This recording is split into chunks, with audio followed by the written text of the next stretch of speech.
I don't think that one's working. I would say. Okay. Okay. Thank you and welcome to Central Library, Regina Public Library. Really glad to see so many people here today. I'm Amber Christensen. I'm the Executive Director here at Central Library. Before we get started with our opening remarks, just want to acknowledge that we are on Treaty 4 territory and really grateful that we can meet and have these conversations in this territory. And it is the territory and traditional lands of the Cree Dakota, Nakota Lakota, Saulteaux, and the homeland of the Métis Nation.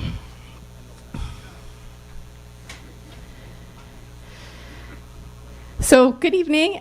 Some of you I recognize were here last month for our downtown safety and well-being panel that we co-presented with the Regina Downtown Business Improvement District. We had a really excellent conversation with our panelists and with our community, focused on the idea of a vibrant downtown, but with the idea that part of that conversation we do have to acknowledge and talk about safety and well-being. So that was an excellent conversation that was had there. Very happy to welcome you to this sort of part 2 in this very small series.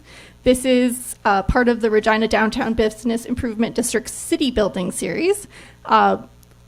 In that series, there's been a number of excellent talkers, I was going to say, from outside of Regina. But for this one, we wanted to bring together local people with local perspectives on downtown Regina. And of course, this isn't the first conversation people have had about a vibrant downtown or the idea of revitalizing downtown, and it's not going to be the last. We're just, as a library, we see it as our role to create space for community and people to come together and have dialogue. And we're so very grateful to be able to have that in this space.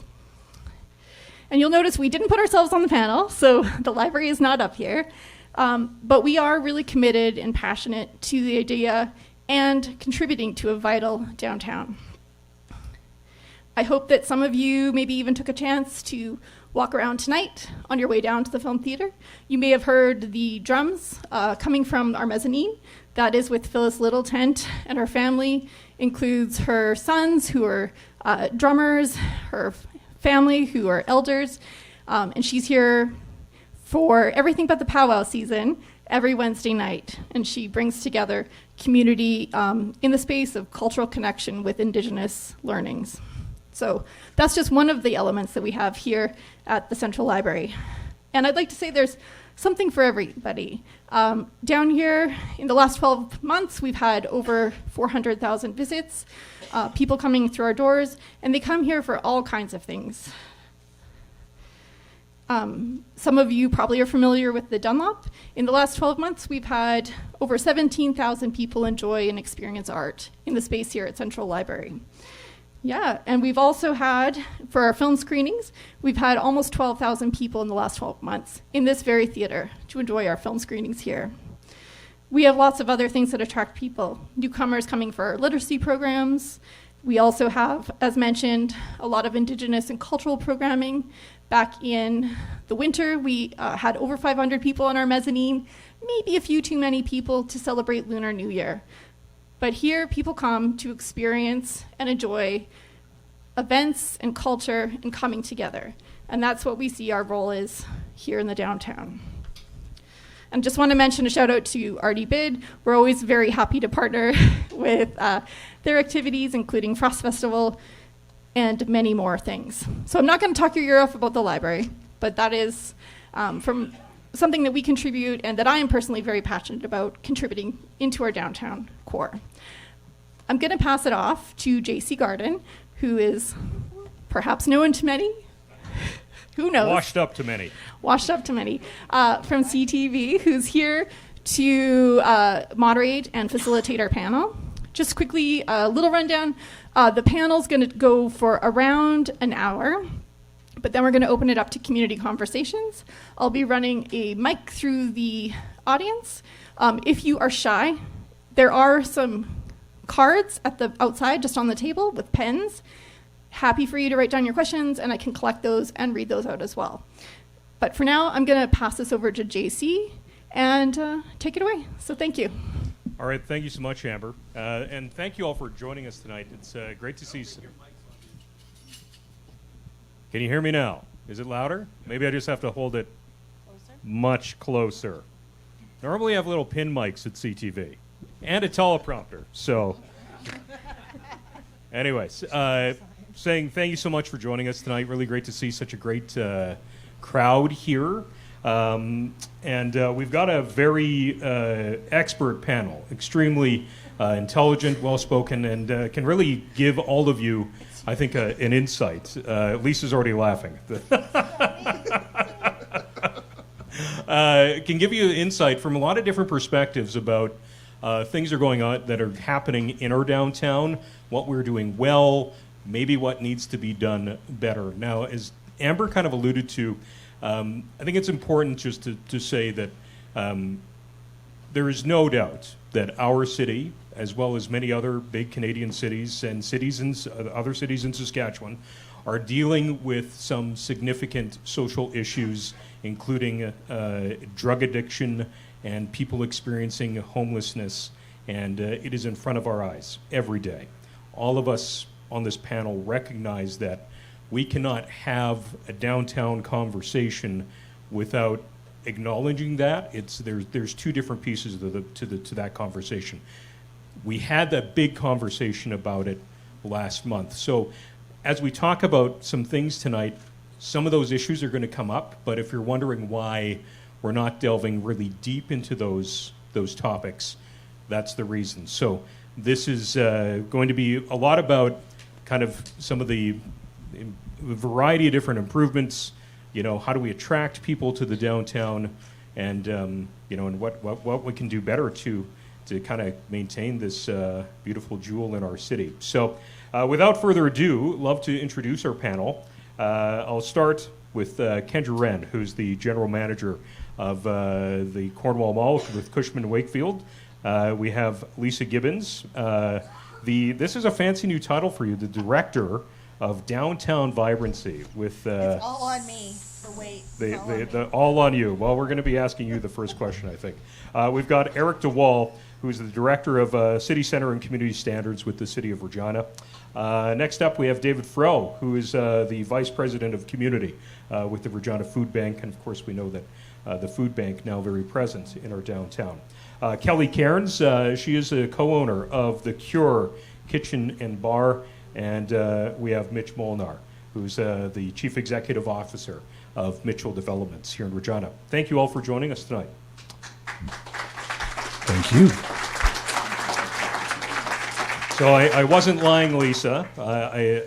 My first question, I'm going to ask the panel to answer. All have some input on this one, and I think we should start by saying, with your varying different experiences, expertise, and all being working or having a business in the downtown, having a real stake in it, what do you believe the health of Regina's downtown is today?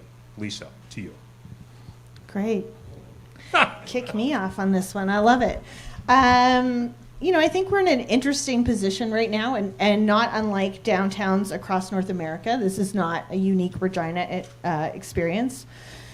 And downtowns tend to be the canary in the coal mine. So we feel it first. We see it first, what's happening in the community. And I would say, and this has been a panel conversation, so I don't mean to steal Mitch's thunder, but we're really in a position of stabilization for our downtown, for our businesses, for our community in downtown.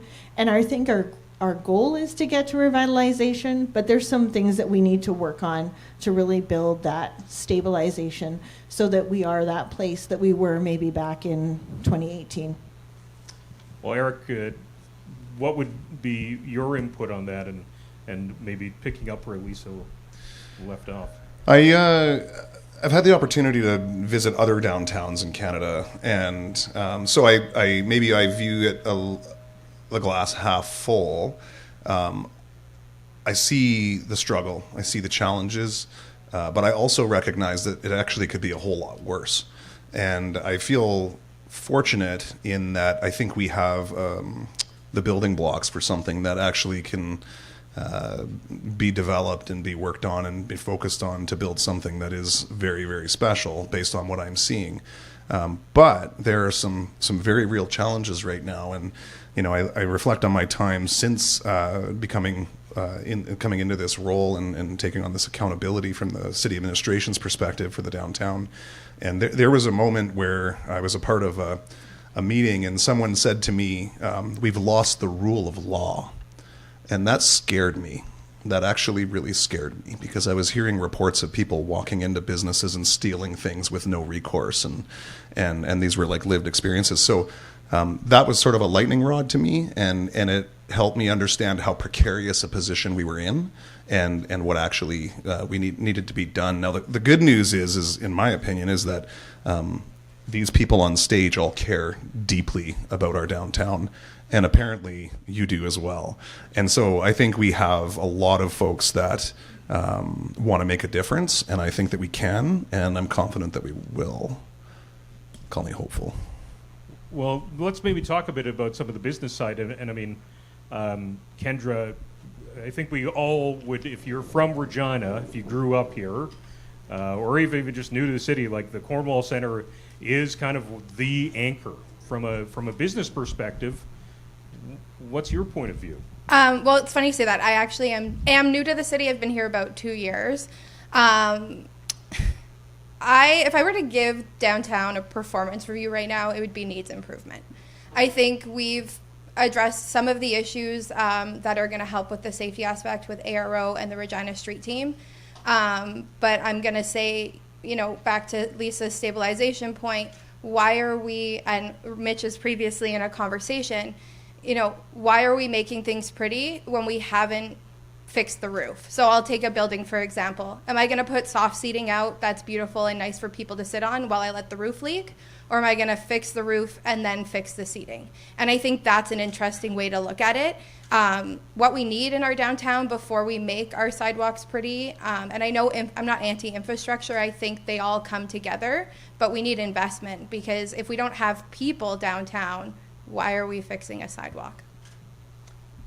And that brings me to Kelly. So now the Cure, by relative standards, you're relatively new. When did your restaurant open? It's 6 years old now. 6 years old now. So you were pretty new. You go through COVID, which, as we know, was very not very is an understatement, extremely difficult for the service industry, amongst many others. But you're on the other side of it, but you need people, obviously, in the downtown. So what's your take? From our perspective, and also speaking with other businesses on 11th Ave, we're kind of a little community of businesses there. It's a lot of the same comment, which is basically that we love the customers we have. Regina, I think, is unique in that they're very loyal and very supportive and committed to supporting local business. And everyone that can walk to the Cure continues to support us, whether our street's ripped up or not, whether there's COVID or not. People try to support us, and we got through it, and that's why. So that's why I love having a business in Regina, to be honest. We also are a music venue, too, so we see things from the entertainment side, too, if anyone wants to ask a question about that later.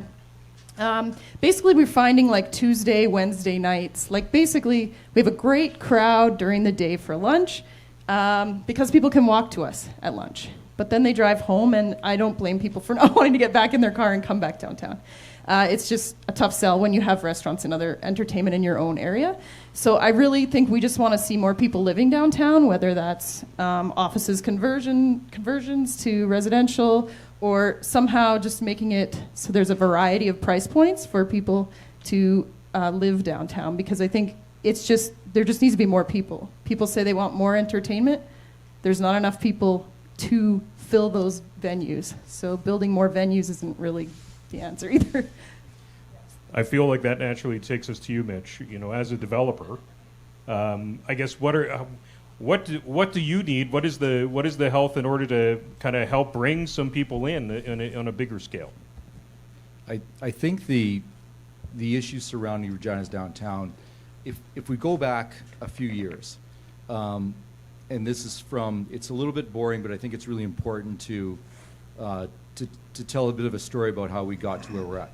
Regina's downtown it occupies about 1% of our land mass. It, at its peak, would provide about 10 to 11% of the property tax income for the city. So a pretty valuable asset. And I think the downtown really thrived, 15 years or so. That's no longer the case. We can't have a downtown that purely is focused on office space. Regina's return to work for most people looks like Tuesday, Wednesdays, Thursdays, and that becomes difficult for all the people that support the office workers, places like the Cure, the mall, those sorts of things. So revitalization, and our tax base and our assessment values in the downtown are going down. We're probably down to about 8%, and that's just going to further deteriorate. And if we don't stabilize that and figure out a way to get people back into thinking that the downtown is a viable option for entertainment, for shopping, for work, I think we're going to have some real problems. If you lose your downtown, you really lose your community's identity. Nobody goes to New York and says, let's head to the suburbs and see what this place is all about. They go downtown. And right now, the city has lost its way about how important downtown, and I think that is now, basically it was a golden goose. And they stopped paying attention, investment stopped paying attention, and after COVID, people stopped paying attention. So I think we really have to figure out about how to get people back downtown, and a lot of it is culture. A big part of it would be residential, but there's certain issues with, like economic issues, with trying to make that happen in Regina, which is going to require a lot of work by the city on policy and investment as well. So I don't know. I can't remember what the question was. Well, I think what at the end of the day is that there is not a silver bullet solution, and it's really difficult to kind of gauge the health of our downtown, because there are some pluses and there's some definite things that need some work. Dave, I didn't mean to leave you for last, and Dave he previously worked for EDR, now in your food bank capacity. I don't want to paint you into a corner here with just talking about the food bank, but I do think it's important just to have you touch on it, because the food bank now has a pretty significant and kind of new and innovative footprint in the downtown. In looking at that change, and now you've been operating for a few weeks, what experiences have you had? And the food bank clearly deals with a variety of people that need its services, but have you seen the difference? How would you gauge the health of the downtown? Yeah, well, I'd say first that thriving cities embrace change, right? And we're in a period of change, and I think that all of us shouldn't try to get back to normal, but should embrace a new normal that works for us. And so I'm optimistic, and I think there's a case for optimism, and there's several reasons why, and I'll get to the food bank in a second. I think the first is that Regina is a very young city, the second youngest city in Canada. We're also a very old city. It's the fastest growing cohort, and we're a very diverse city, right? We've seen a 200% increase in self-identified visual minorities. All of these cohorts, all of these groups are either used to or would look to the downtown as a place to live, work, and play, and get the services that they need. I also think there's an interesting sort of transition that's happening. So we're a community, right, that we're big enough where we can dream big, but we're small and nimble enough where we can get things done really quickly. And so the good news is that I think Canadian cities and North American cities, for that matter, are all grappling with some of these same sort of challenges. So I believe that a couple of things. One, public spaces, they're the glue, right? Social infrastructure is economic infrastructure. And so I view the food bank as part of social infrastructure. And so for us, when we looked at the downtown, we were very aware of some of the challenges of the core and the heritage community. We went in with eyes wide open. But rather than just feed people, we wanted to be a strong corporate citizen ourselves, most certainly for food bank clients, most certainly for the people that live in heritage, but also the people that work and live and invest in the downtown. And so, we built a choice model food bank, but we very intentionally invested in art, invested in play structure, invested in building a campus, so to speak, that is really a third place. And by that I mean a place where, you might be a Crown Corporation worker, you might be coming to the library, you might be a food bank client. But it's these places where we can all come together and build communities. So we designed it architecturally with intention, but we're trying to activate it with intention in our own small way to help with revitalization. So I'm optimistic. So I find it really interesting, and I think the next place that I want to go in this conversation is, because a few of you have mentioned it, and we're here to talk about revitalization, but do we also need to talk about stabilization? And in some of the measures that we're taking that we're calling revitalization, are these just acts of getting our downtown stabilized before we can truly build on that kind of those parts that are there? And like you said, Dave, you've added and created some new spaces that didn't exist before. There is a correlation, right? And there's endless studies that will show the correlation and causation that when you have beautiful areas, when you have green space, when you have public infrastructure where people gather, there's a correlation between it being good for business. When there's foot traffic, right? There's higher not only residential density and commercial density, but there's higher office density, right? So, I'm not an expert in this space, but I would suggest that when we invest in the beautification and public spaces and social infrastructure, that we can think of that as economic infrastructure. So, Eric, you talked about the concept of stabilization, and in the work that you've done, how are you feeling about that? Do you think that we still have some work to do to stabilize the downtown before we can truly revitalize it? Yeah, I think there's a ton of work to do, and a lot of people will ask me, like, what needs to be done, or is this the thing that needs to be done? And my comment is always, yeah, that's one of 1,000 things. Because frankly, it is. It's 1,000 things, and it's like, this guy isn't going to do it, right? It takes participation from everybody. I'm really excited to see RPS come through with an alternative response officer program that we're going to see implemented this fall, if you didn't catch that in the last talk. I think that's going to go a long way to have presence in the downtown. Historically, it's been really challenging for RPS to have a presence in the downtown and stay downtown when they're getting serious calls that may be outside of the downtown, and they got to respond to that. So I think that's going to go a really long way. But beyond that, there's like more practical things, and I don't want to like contradict what Kendra says about sidewalks, but like frankly, sidewalks, like, we got to fix those, and that's part of it, right? And patch them or fix them. Okay, so okay. Is this a fight? I like it. I may use up the rest of the time now this evening. Okay, so both. So one of the things that I will say is that when it comes to trying to manage this infrastructure that's in our downtown, is that right now the sidewalks in downtown get dealt with similarly to the sidewalks and other infrastructure in the city. So there isn't that lens from administration that this is downtown and this is a different place and it needs to be dealt with differently. And that's an issue with a funding model. There isn't a specific source of funding that goes straight into the downtown. And frankly, the sidewalks in the downtown have deteriorated in a lot of ways to the point where they're very difficult to repair.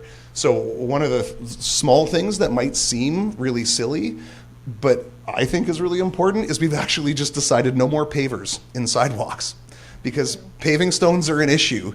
And these kinds of little things are some of those things that contribute to stabilizing the downtown. So it's one of 1,000 things, yes, but we have a lot of other pieces to put together still. So, Kendra, we'll give you your opportunity to respond, but I guess as, managing a business like a mall, to some extent, to me, it's kind of like a bellwether. Like how the mall goes, so does the downtown to some extent. Do you feel like it's stable, or do you feel like we are in a place where you can see the mall continue to thrive?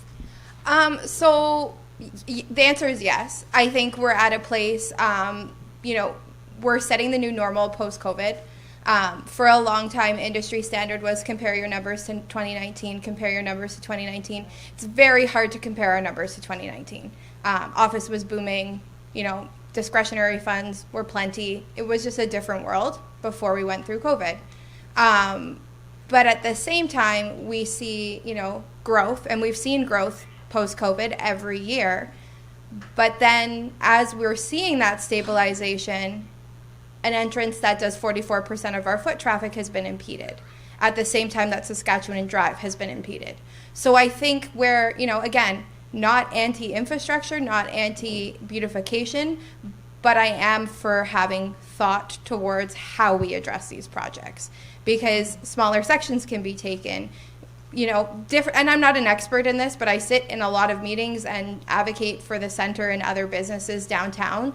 I think just looking at stabilization and saying, okay, if this, and I don't want projects to go on for another 30 years because that's not what we're about either, but how can we do this so that the impact is minimal, but also listen to what that impact is before the impact is happening? Because, you take a walk down to Cornwall, you cross from Scarf Street right now, we're still under construction. And that's, and my doors are still under construction, which is something that, people will throw back at us. And we understand things take time. It's just, why are we doing it in the length that we're doing it without understanding what that impact does to stabilization for businesses? Because we are still recovering from COVID. And now we're just compacting another problem on top of it. Mitch, I'm going to go over to you because behind the curtain, we had some chats before this one. So, but Mitch had raised an interesting idea when we were kind of talking about this, and I think it seems like there's almost like a different kind of thinking, maybe, or can we think outside the box? There's some other cities that are doing some things differently to kind of like what Kendra's point is when, like, we need to, as Eric said, like there is some stuff we got to do to the sidewalks and the streets. This is Regina, and we know the gumbo that good old Dooney built us on. We got to take care of those things, but it can come at great expense to the businesses we're trying to attract in order to build a vibrant downtown. So Mitch, what are some things that you think that we could maybe change in order to achieve those nice things and also not kill business? Council. It is an election year. How's that for a frank answer? Sorry, that I know that's meaningless. I think that we need to appreciate that it took us 20 or 25 years to get like this. We went through a regime of no new taxes. There's conversations going on right now at council tonight that because it's an election year, all of a sudden everybody's a fiscal conservative. And they're gonna say, let's not spend any money because, oh my God, your taxes will go up. But not spending that money means that we're not investing in our community. And it's a slow spiral downwards if we stop that. I will guarantee you one thing. If we stop spending money on infrastructure, your taxes will not go down. They will find a way, and taxes will steadily creep up. It'll be inflationary. It'll be contract renegotiations, whatever. So I don't think, this community managed. I have a point, Kendra. Sorry. This community managed between the years of 67 and 77 to build every major infrastructure civic infrastructure, culturally, that we currently enjoy. Connexus Arts Center, Brand Center, Library, Larson, and most of the community rinks. They were all centennial rinks. So then we go into this period where we don't spend any money. This is a lesson. You've got your number one asset in your community, and you haven't spent any money on it. Now we're suffering the pain of it. I mean, 11th Avenue, every day when I walk to work and I look at my retail tenants on 11th Avenue, I kind of like give it the old, cockeye to see if they're still in there, or are they done? Was this the weekend that and I don't think of any landlords that want empty storefronts. So we've got to figure out a better way to get this construction done. And I really think that because there's two crowns in the city involved in trying to do 11th Avenue, I think we're pooched. I think that it's just going to take the 3 years it's going to take. But let's learn a lesson. Like if I see another sidewalk built in an industrial area that no one will ever walk on, yet I'm stumbling to my parkade, like this is our, like, such a precious asset we have, and let's invest in it. Let's give the library folks the asset they need to continue to do the good works they do. Like, whether it's in this location or another location, I don't care. But we need to move forward. I'm sure when this building was built, there was people standing around and saying, libraries? We don't need libraries. My God, it's 1965. Why do we need a library? Well, guess what? I mean, libraries have evolved. They're turning into different animals, but they still are really valuable to our community. It's a civic asset. The Aquatic Center, it's going to be crazy expensive. I'll tell you what, though, if we don't build it in 5 years, it's more crazy expensive. And these issues are around revitalization, but it's about revitalization for our entire community. If you want new Canadians to continue to live here, move here, if you want businesses to move here, you have to give those people that work and live something to do. We've got some challenges as a community, our weather for 6 months being one of them. We need to, I just can't stress enough how we need to invest, and we need to, somehow pry people out of their basements in December so they come to the Globe or they come to the library or whatever that thing might be. Dark Hall, it's To the Cure. To the Cure, absolutely. It's so important, and I don't know, is it all about policy and money? Maybe not. Maybe it's all about attitude adjustment. Maybe. I don't know. But I've been on the downtown bid board for too long, 7 years now, and I'm also on Economic Development Regina. And both of those organizations have come a long way in addressing a lot of the issues that so I think that we're on the cusp of finishing stabilization, but we've got to get to people and say, look, we need to invest in our communities, whatever that looks like, culturally, streets, infrastructure. I mean, if some guy came in with a big bucket of money today and said, I wanted to build a 300-unit buildings to get more people living downtown, I think the city would probably tell him that the infrastructure is tapped out, and we have no way of doing that. So we may be thinking that we're fiscally conservative and we're going to protect our, we're not going to raise taxes if we stop spending, but it is a fool's errand. We have to invest in our community.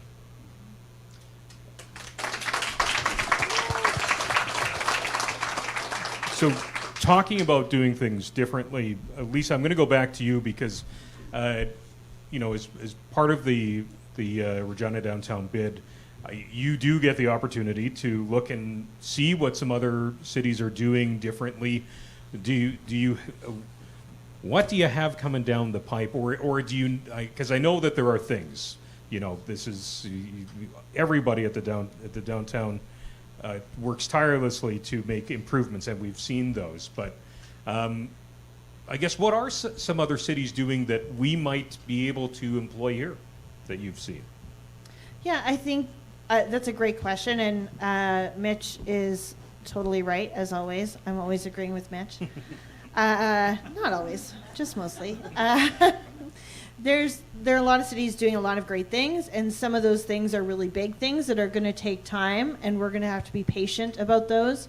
Really interested to see Class C moving to residential if we had an incentive policy, if our city found that valuable. But to Mitch's point, do we have infrastructure to support it? You see the project on Dudney Avenue, which is going to service the yards, and that was built with that point in mind. So do we upsize when we open a street and put in a pipe, or do we replace like with like? So some of those conversations need to happen, and I think that the value of the bid is that we have an amazing team who work very hard, who are really connected with the community, who can pivot really quickly. Like some of those quick solutions, I told Holly I was going to give her a shout out, is the farmers market. We really need to bring them back for Saturdays. They are vital to downtown vibrancies for the weekend.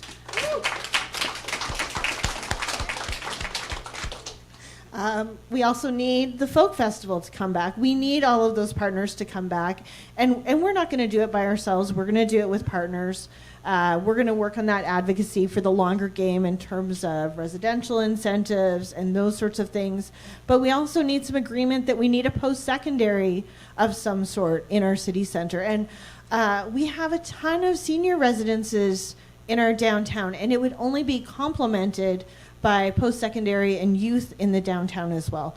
So a lot of those things that we've seen, we've brought back. We've looked at Hamilton, we've looked at Calgary.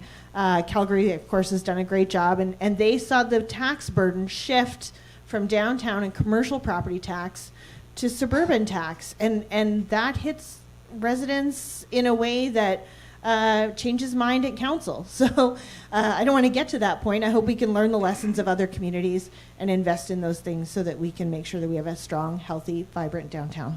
Dave, it looks like you want to weigh in. Yeah, so I mean, oftentimes we talk about infrastructure in an economic lens, right? And so if we're thinking about industrial land, right, we think about the roads, we think about the rail, we think about the utility hookups, and industrial jobs provide well-paying jobs. We have a big deferred maintenance bill in a lot of our civic assets, right? We've talked a lot about Rio. We've talked about this library for that matter. But if we think about deferred maintenance and we think about infrastructure a little bit differently, great talent run great companies. Great talent run great libraries and charities and restaurants.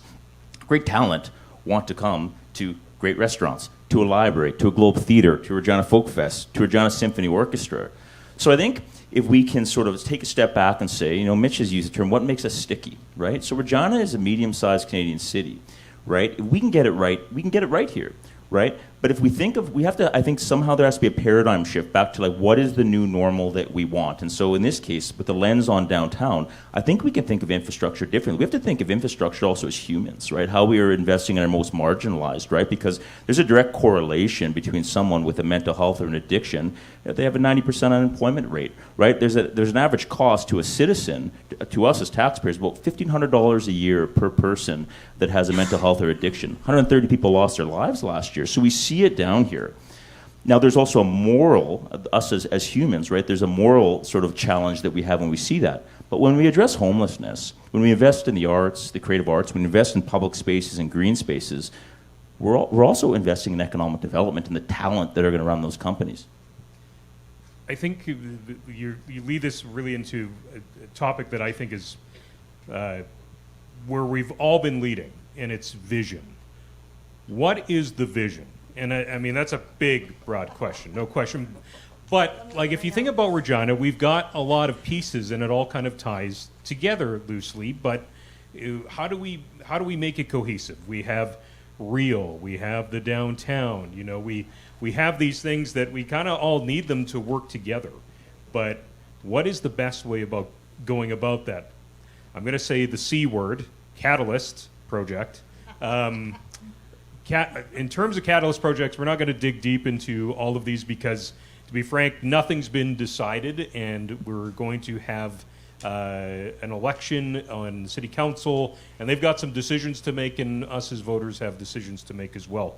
But I do think that there are things that are catalysts that we are going to do. We don't know what those things are. So, and the idea of these things is to bring people into the downtown, which, you know, will help and create some of those improvements that Dave was talking about. So, Kelly, I want to go back to you. What are some things that you would want to see as a small business owner in the downtown? I think when people come here as tourists, if you're talking about being sticky, people wanting to stay, a lot of the tourists immediately ask, what's local? What's local here on tap? Where should I go to support local? The people that are here for business and they're just here for a short time, that's what they want to do. And I do think when I travel, it's the same thing. I'm going to the Forks in Winnipeg, for example. I'm going to places where I can see local Indigenous art. I'm going to places where I can experience the local music scene. And I want to see a local band, right? So I think, and people are really loyal to the local stuff here. So I think we should be promoting what we already have, kind of what you're saying. I think we do have a lot of great things to show for the city. And so I think, like, our music scene's incredible, I think. And actually, people from other music scenes come here and tell us that we're lucky with what we have, that we have a lot of mid-sized small venues compared to our population. And it's just promoting these things so that maybe the wider people living in the outer areas realize the strength of it, realize how much is actually going on down here. Like there is actually a lot in the culture space going on. People just need to attend those things, and then they'll grow organically. But Mitch. Yeah, I have a follow up with that too. I think that too often, and I'm guilty of this too, that we think we need more office people downtown. Like everything was better when everybody came and worked in their offices. That's not going to happen. And the idea that we're going to attract somebody like Intel or Microsoft or, pick another company to Regina is not going to happen. But we've got an agrarian-based economy. And that's going to be great for the industrial users and, those sorts of things. But the things that are going to solve our downtown are not going to be a bunch of guys that look like me. They're going to be artists, entrepreneurs, restaurateurs. It's going to be that social component of your life. It's not going to be necessarily how you make your money. It's going to be where do you choose to spend it? Where do you choose to spend your time? And I think that's very important. And those sorts of initiatives, I think, are achievable quicker than trying to attract the next big megacorp to use our downtown, right? Like Marion's got an initiative, the Creative City Center, 10,000 square feet. It's gonna bring all kinds of people downtown. It's gonna be an incubator for artists of all kinds. And I think those sort of bite-sized initiatives are really what we should be focusing on in the near term. If we can somehow convince that we can get a big catalyst project built, then I think that's great. And we shouldn't lose sight of those because our community needs those things. People that come to work for Viterra, if we want them to be here for more than a year or two, we need to give them facilities to take their children to that they can, as a family enjoy. And that those are pools, those are arenas, those are skating rinks and libraries and those sorts of things. But I think that the people in this room, although we can advocate for those sorts of big catalyst things, the things that we can touch and force in a nice way are the things that, those sort of come downtown, go to the Cure, stop by the mall, frequent that little shop that you've never stuck your head in, take 5 minutes to find a parking spot. It's like we're all pulling up to the co-op in Kindersley, where we expect to pull right up to the front door, run in, leave our door open, and it doesn't kill you. Like, to walk across the downtown is less than walking across the Walmart parking lot, but we refuse to do it. So, I don't know. I think there's lots of little things we can do from a cultural perspective to really that we can make a difference as individuals on our daily decisions, and hopefully that those will lead to broader sort of catalytic activities. I want to go over to Eric because, and when I asked the question, I didn't want to imply that there was no vision. There clearly is. There's a lot of things that have been going on. But Eric, what does that look like on the city side? I know that there's a lot of projects that are in the hopper, but how do you prioritize those things, and how do they become a reality? I love this question because vision. Okay, my background is construction and construction management. Okay, so when we're talking about vision, in my mind, I'm going, what does it look like?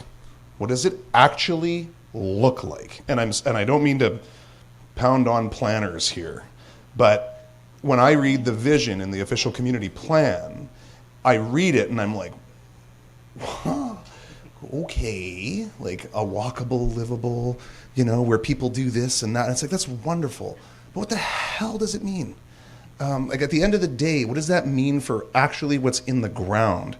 And in my mind, a vision for the city of Regina is like taking the personality of Regina and turning it inside out and showing people that come here what that looks like. So then the question is, what does the infrastructure look like? to actually support that. And frankly, that's a conversation that we have to have with the community and with our stakeholders to really understand and drill into where the concrete goes in the ground to support that. We have a plethora of plans. And frankly, my last year and a half has been spent combing through these plans and trying to understand where all of that lays. We have the opportunity to do so much based on what's in these plans. They're not bad plans. But the thing with plans is that we make them, and then 10 years later, and we're like, well, that didn't really happen. Let's make a new plan. And so this cycle starts to repeat itself, and then it just becomes a puddle. And so it becomes very challenging to really pick out those pieces and say, okay, we're going to tackle this or we're going to tackle this. I think you got to look at what you got. What I see in Regina is, frankly, a very strong sport recreation component. I look at the history we have in our sports teams and the cultural aspects of that, and I think there's strength there. I think that we have a large population of new Canadians, which are bringing vibrancy into areas that otherwise maybe wouldn't have. We've got sports fanatics that are coming with that, which is wonderful. So I think it's an ongoing conversation, but I think City of Regina and our community have a lot more work to do to define that very specifically and actually deliver it. Real quickly, Eric, it's a great point. Eric said to me beforehand as we were standing up here, said, Regina can be a really hard place, right? Like our winters are hard. It can be a hard place. At the same time, a lot of our DNA and the things that we're proud of, you talk about being an agrarian past, feeding your neighbors, taking care of our neighbors. We've built a lot of wonderful things that we're proud of, right? And I think if we get back to talking about the ties that bind, right? There's a lot of division right now in our community, but getting back to the ties that bind, what is it that we want to be? Right? What is it that we have in common? And let's leave aside our differences for a little bit. Maybe it's not a bad thing that Regina is a hard place, right? We've built a lot of really important things here over the years, and there's more that bring us together in the end that separate us. And we have a public narrative right now, whether you want a hockey rink or a library, whether you're voting for this person or this person, it's creating all kinds of division, and it's eroding the ties that bind. It's making your question harder to answer, quite frankly. Yeah, can I just go on one more second? Yeah, absolutely. To comment on the hard place, so I grew up in Vancouver and Chilliwack, okay? So I ran out of money backpacking across the country here 16 years ago. And it's a true story. And so I sort of landed here, and at first I had driven through Regina before, and it was like this dusty place, and I didn't really get it. And then I ended up living here, and I'm like, holy crap, this is a hard place. Like, the weather is hard. I was in construction. Like, the soil conditions are difficult. Like things were hard. But I also lived long enough to realize that the hard things were the things that actually developed me the most. They actually were the things that made me grow. I went to a Great Big Sea concert at the Center of the Arts, one of our great pieces of civic infrastructure that was built in the 70s. And Alan Doyle got up on stage. It had been like minus 30 that night. This is a Newfoundlander, right? And he gets up on stage and sings a song, and he says, you are hardy people here. Like, I cannot believe that you all came out to see me tonight. And it really hit me, because I'm like, yeah, like if you live in Regina, it's not like it's not a spectrum. It's not like, maybe you do it, maybe you don't. You either live here or you don't. And it's something that we should actually be very, very proud of. And I love this place. I've grown to love this place. I call it my home. I'll never call myself a true native because I wasn't born here. So that's for those of you that are born here, you got something on me. But I'm proud that I've been included in this community and happy to contribute. So I think hard, not bad. Can I Leasa, add something real please. quick? That's great. There's a U.S. city that says we're not for everyone. And I think we can embrace that. There is no one harder on Regina than people from Regina, unless we're talking to people from Winnipeg. And I think we need to embrace that and pretend we're talking to Winnipeg instead of being our own best hate group. Like, that's so true. We're pretty cool. We see it all the time, right? Like I see a lot of self-hate in Regina, and I'm going, no, you're confused. You're confused between hard and bad. Yeah. Don't be confused. Well, and I think it's, in so many ways, it is perspective and what you choose. Because as with anything in life, you can either focus on all the bad things and then you just become like a really sad person, or recognize them as things you can fix and focus on the positive things that are kind of awesome, of which that I do believe the city has. Where I want to go next is building on that idea that, and Leasa, you kind of talked a little bit about it, and we've all kind of touched on it here. And it's, as citizens of this city, we've got to care if we want to have nice things.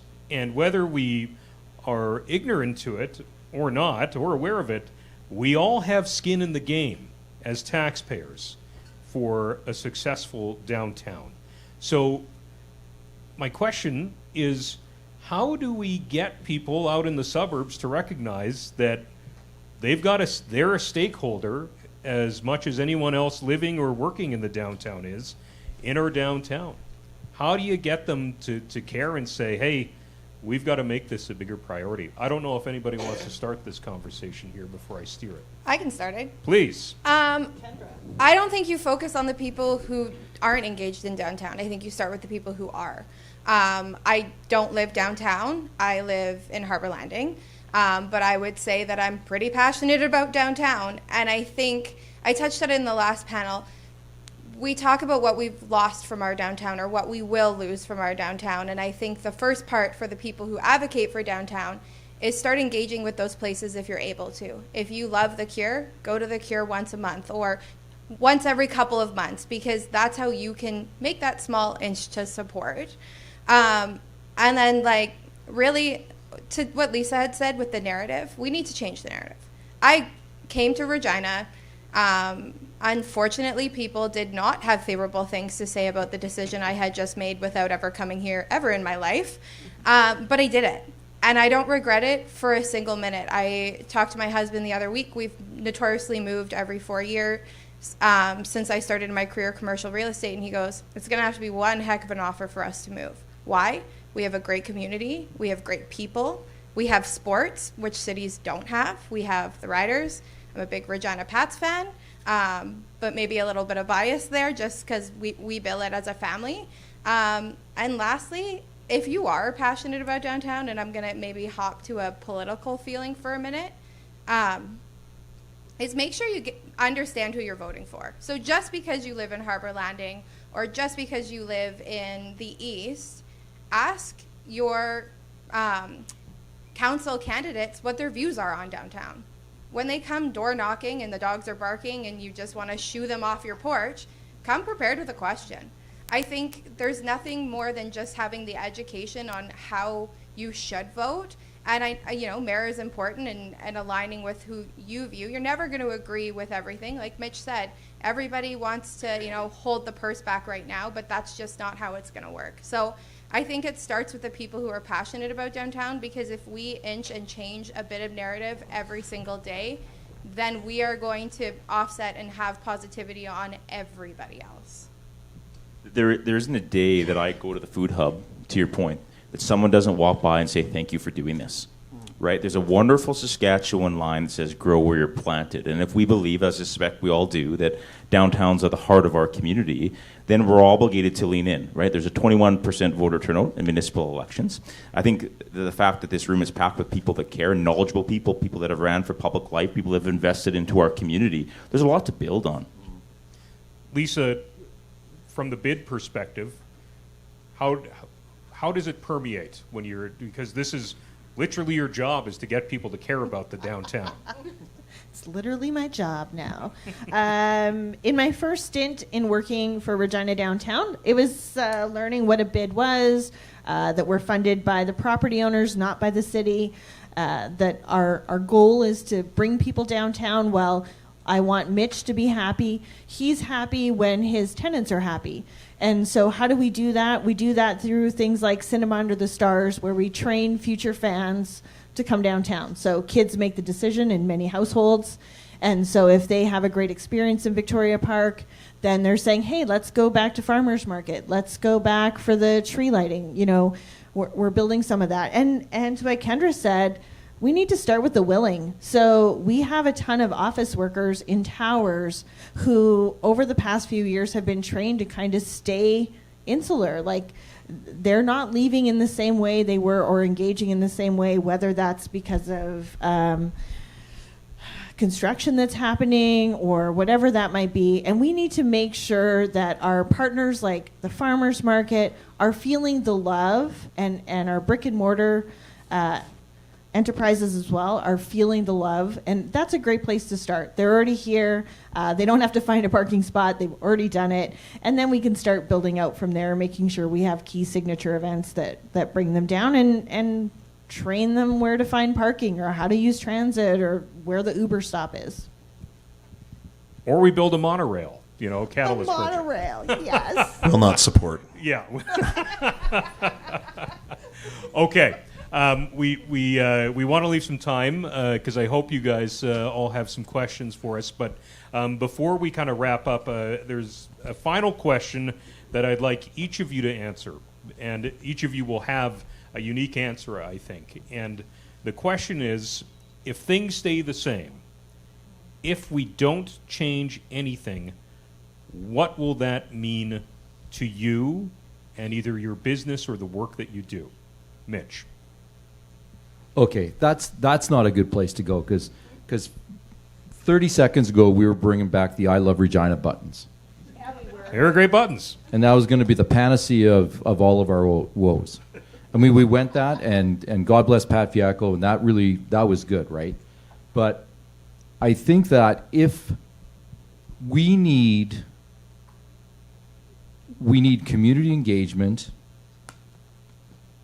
and we need city engagement.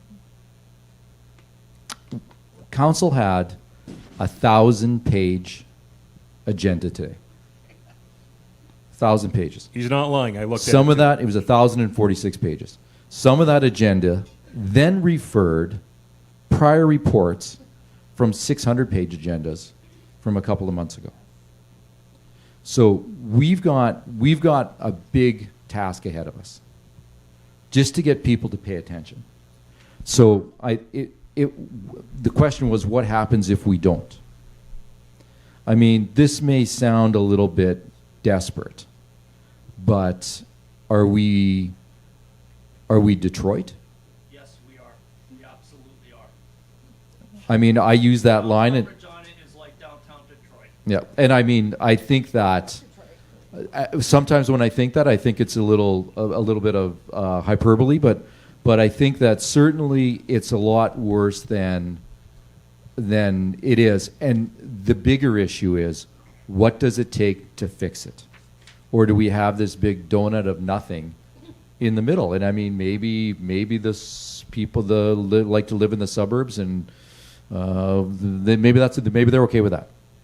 I don't know, but I think as a community, we really need. I think that's a real, like, it sounds way out there, but what I witnessed today at council talking about office policy and the conversations they're going to have about funding this building or its next iteration. I'm a little fearful that they don't quite get it. So I'd like to pick up on that. Please. When the Catalyst project stuff came out, we just felt like we were the last to know, and there was potential to be bulldozed or whatever. And so I think for us to keep investing in being business owners on 11th Ave, we just want to be in the loop. We want to know what's coming in the future so we can plan as business owners. So for us, we're watching construction. Next year it'll be right in front of our door, and we're hopeful that at the end of that construction, there's development. Because if there's development, then that's more people that are going to support our business and our neighbors. So we're not negative. We believe that the infrastructure needs to happen. But I feel like a lot of times we're very kind of the last to know, or the conversation isn't happening. So that's a scary position to be in as a business owner if you're young and you want to invest and you want to be an entrepreneur here in Regina. So I have a lot of hope, and I do believe a lot in the people that live here and that support us already. And that's great. We have a great clientele. But yeah, I think we just need to know kind of what could happen, maybe what positive things could happen, but also what negative things we need to prepare for. So, Fair enough. yeah. Yeah, I think, Regina undoubtedly has an inferiority complex, and we have to knock it off. right? Great cities don't focus on telling the world how great they are. They focus on the things that make them great, their DNA, their identity, what makes them sticky. And I think there's a lot of things that remain great. I also think that if we want people to run for city council and have greater than 21% voter turnout, we've got to start ignoring these social media sites and just focus on the terrible things that we see in our society and start building up each other a little bit and supporting our local businesses, for one. I think lastly, the thing that I'll say, which is changed, the opposite of your question, is that there's two profound demographic shifts occurring in Saskatchewan, right? Virtually all population economic growth that's happening is happening in the four urban major centers, right? And within 20 years, two really important things are going to happen. For one, roughly 90% of all jobs will require some degree of post-secondary education. There was reference to a downtown sort of campus. I think that lends itself to the downtown doing quite well if we get ready. And the second is within 20 years in Saskatchewan, roughly 2/3, or 3/4 of all homes will either be kids, young people, or single people or couples without kids, right? And that goes back to what I said first, is we have these two cohorts of people, really young people and really old people, and those cohorts are growing. And if we can prepare for that in the downtown, right, I think we can put ourselves in a position to be successful. Eric. I'm gonna start with really quickly just to play off of a stat that Mitch pulled out about taxes, and it hits the way he said it, but I just want to present it in a little bit of a different angle. So the downtown per hectare produces historically 10 to 15 times the tax revenue of the average hectare outside of the downtown. So if the downtown fails, your taxes in suburban Regina will skyrocket, and that I'm playing on the wallets of those that don't live in the downtown. It's not going to be a good thing. So, if I was to think about what it would look like in the multiverse, in that other, and I don't watch it because I can't stand the superhero movies, but my wife does, so I know a little bit about the multiverse, but. The Regina that's out there that fails, frankly, it's I go back to that rule of law piece, right? The rule of law would be lost, and as a society, it just breaks down when we're talking about economic infrastructure no longer functioning. That is a very, very scary place. I don't think we're going there.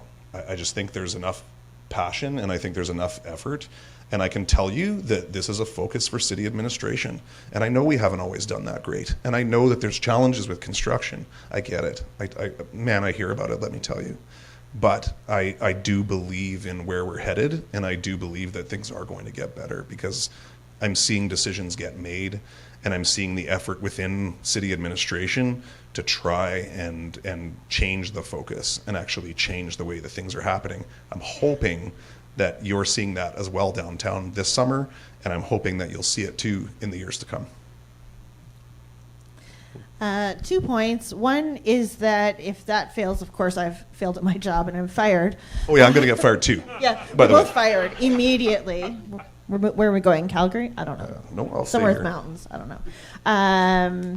But we care deeply. The downtown office cares deeply for those faces behind the businesses. So we know they have invested. They might have their house behind it. I mean, they have hired the people in the community. They are the folks that are sponsoring the local sports team. So they really matter and have an impact deeper than probably we could talk about tonight.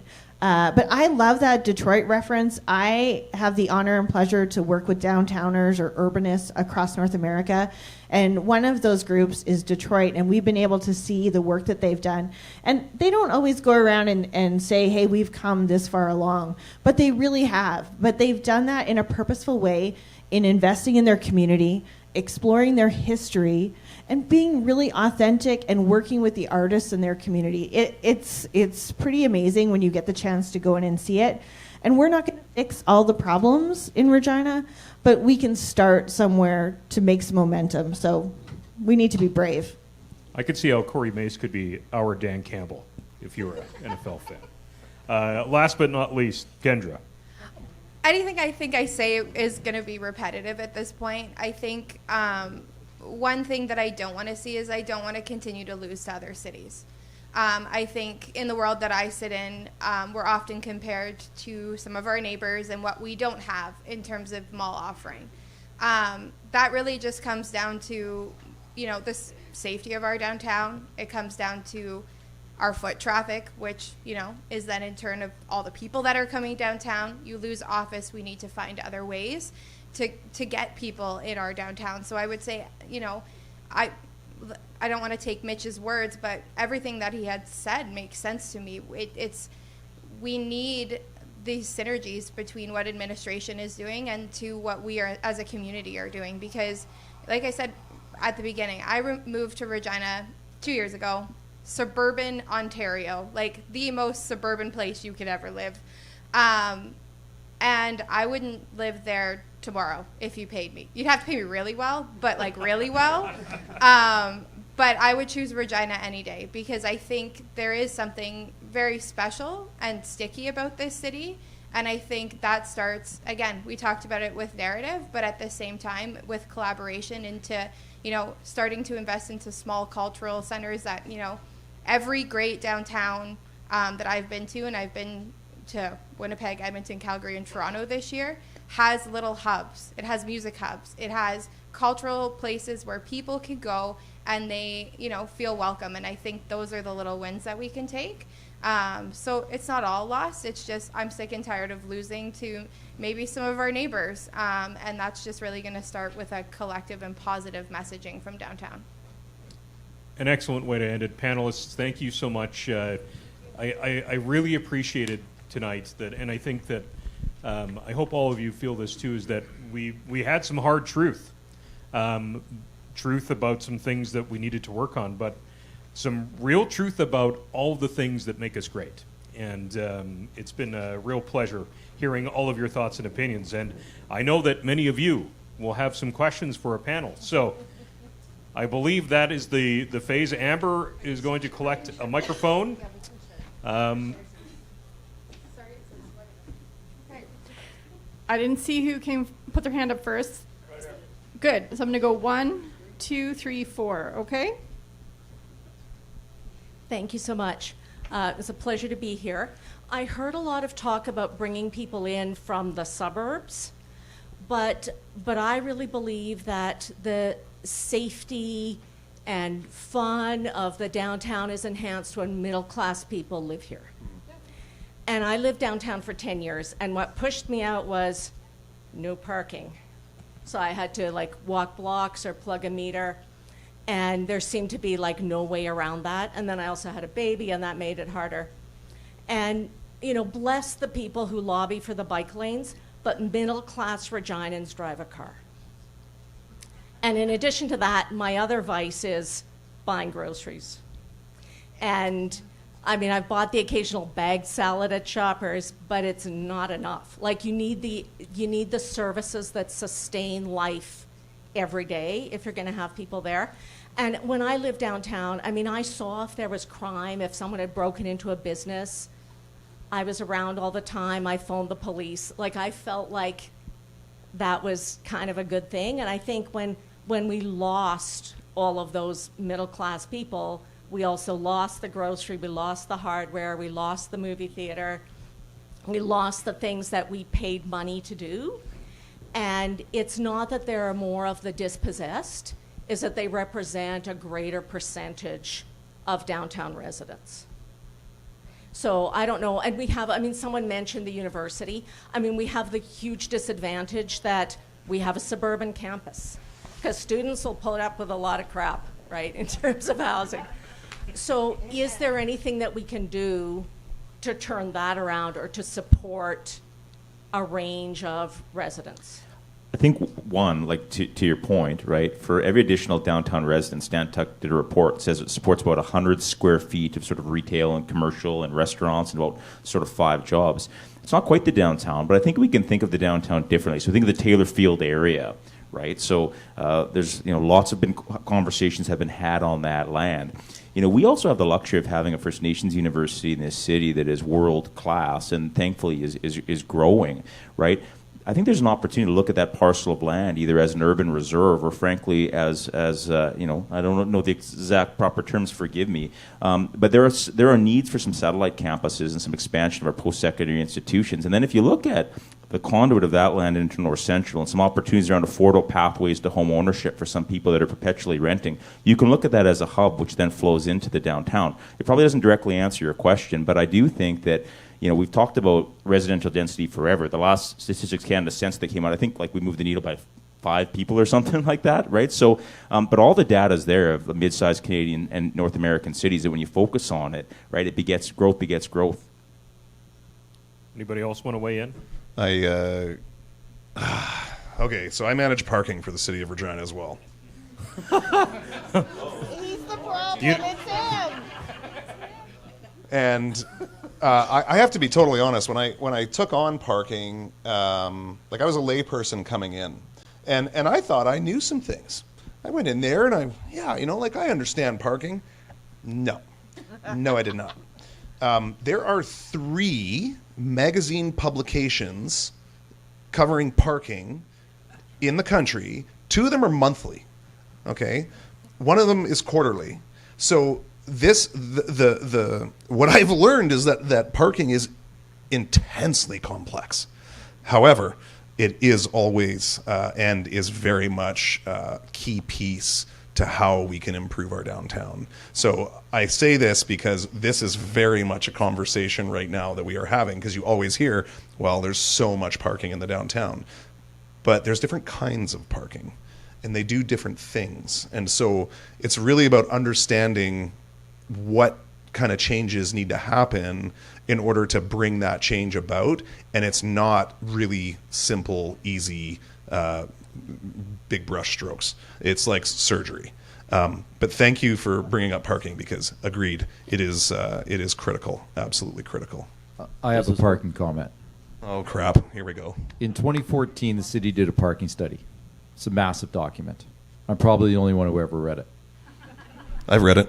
It talks about public infrastructure, that the city needs to invest in parking, that the blight of the downtown, the surface parking lots, need to be addressed. We need to do something with a parking authority, somebody that would coordinate parking in the evenings, so that all of the parking that is dedicated towards the office users, and through one of the catalyst committees, we amalgamated all the parking stalls to see what sort of infrastructure could be downtown. For instance, if they were going to, and this is just a bit of a tidbit, if the arena was built at Real, they had to build a parkade. There wasn't enough parking. If the arena was built downtown, there is 8,000 parking stalls available in the downtown. We don't have a parking problem. We have an accessibility to parking problem. We need an authority that somebody will coordinate this stuff in the evenings. And interesting, and this is a bit of a pet peeve, and I like to mention, especially when Eric's around, because it's his fault but not his fault, that out of that 2014 study, the only thing that was done was increased enforcement. Because they said one of the things you have is that people are staying in parking stalls too long during the day, so you need to up your enforcement to get people cycling. So out of all of those other great things that this parking study did, what did the city do? They took the one thing that gave them extra revenue, and where did that money get spent? Not in the downtown. It went to general revenue. In Saskatoon, a certain percentage of their parking revenue yearly gets spent in the downtown. Money gets spent where it's generated, and we forget about that. The city is completely agnostic to where a dollar is made to where it's spent. Interesting. Is that magazine called Meter Made Monthly? That's a different one. That's an American magazine. Yeah. Let's get to the next question. Actually, I just wanted to expand on her point. And in my notes here, one of the things I was looking at is downtown has an identity crisis. And what I mean by that is there's 2 classes of people. You're either rich or you're poor. The rich want to own everything, but the poor occupy everything.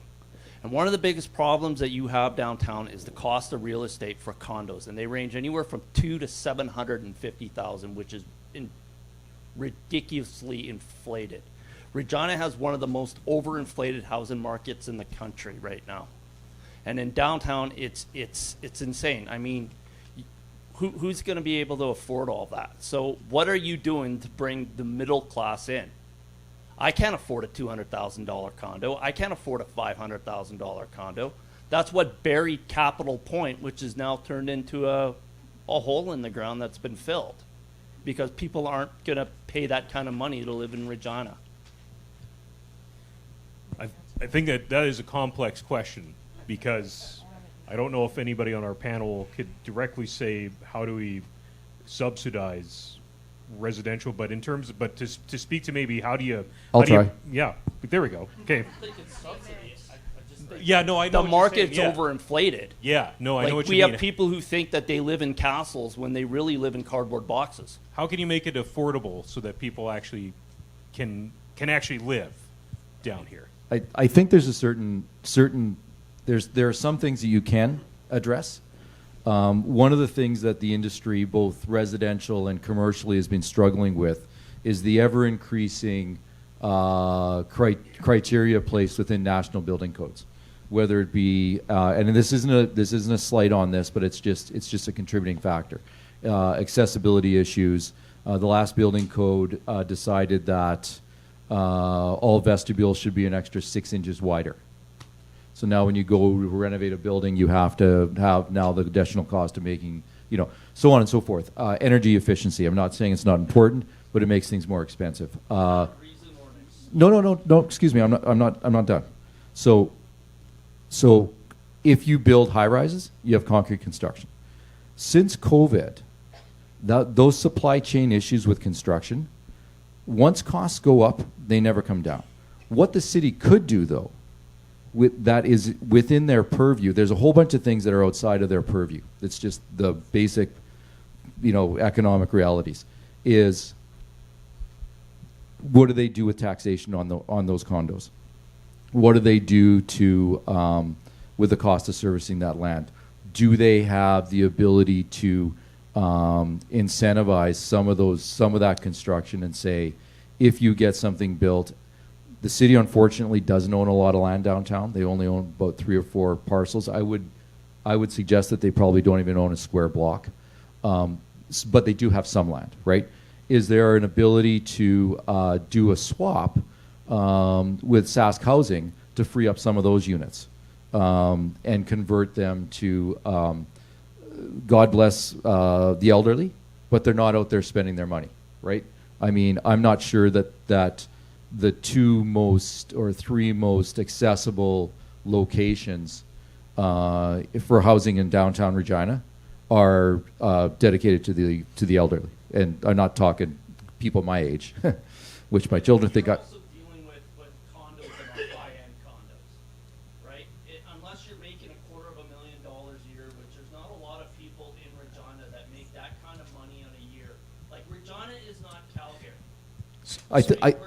We're not. Yeah, I think the other issue too is that the basic housing stock in Regina is at a level.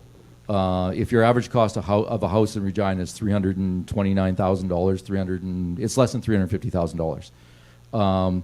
The realities of building a condo are once you include fire safety issues, all those sorts of things. I'm not disputing what you're saying, but I think that are people prepared to live in? My son is in Vancouver. He lives in a 600 square foot studio. That's affordable.